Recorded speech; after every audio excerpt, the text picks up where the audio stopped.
নমস্কার, question bank YouTube চ্যানেলে সবাইকে স্বাগত। এখন কিন্তু নতুন রাজ্য সরকার গঠন হয়েছে, আর এই রাজ্য সরকারের কোনো প্রকল্পের টাকা পেতে গেলে আপনাদেরকে ব্যাংকের অ্যাকাউন্টের সাথে ডিবিটি লিঙ্ক থাকতে হবে। আর এই রাজ্য সরকারের যে কোনো প্রকল্পের টাকা, সেটি হতে পারে আপনাদের অন্নপূর্ণা ভাণ্ডার কিংবা বয়স্ক ভাতা কিংবা বিধবা ভাতা কিংবা যুবশক্তি ভরসা কার্ড, এক কথায় বিভিন্ন সামাজিক প্রকল্পের যে কোনো প্রকল্পের টাকা পেতে গেলে আপনাদের কিন্তু ডিবিটি লিঙ্ক থাকতেই হবে। আগের সরকারের থেকে আপনি কিভাবে টাকা পেয়েছেন সেটি হচ্ছে পরের কথা। আগে বিভিন্ন সামাজিক প্রকল্পের টাকা আপনাদের অ্যাকাউন্টের নাম্বারের মাধ্যমে পাঠানো হয়েছে, তাই অ্যাকাউন্টে টাকাটা জমা পড়েছে।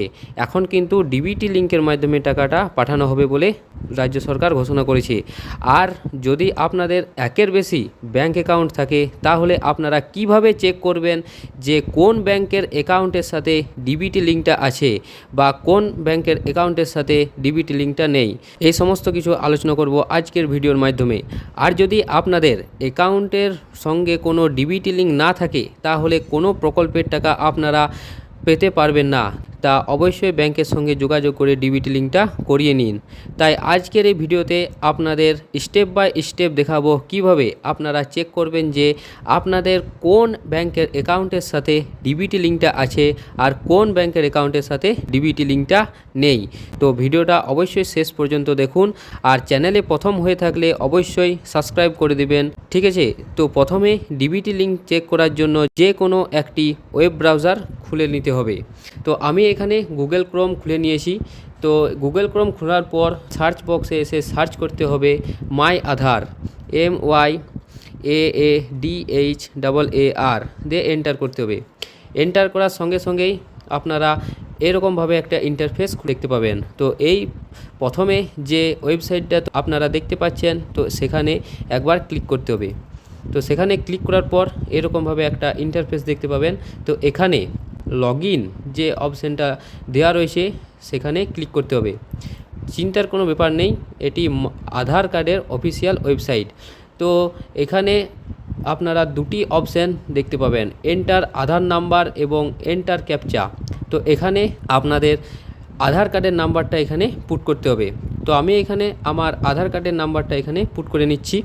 এখানে আমি আমার আধার কার্ডের নাম্বারটা পুট করে নিয়েছি এবং নিচে যে এই ক্যাপচার কোডটা আপনারা দেখতে পাচ্ছেন, সেই ক্যাপচার কোডটা এই এন্টার ক্যাপচারে এখানে ফিল আপ করবে। তো এইখানে ফিল আপ করার পর এই লগ ইন উইথ ওটিপি এখানে একবার ক্লিক করবেন।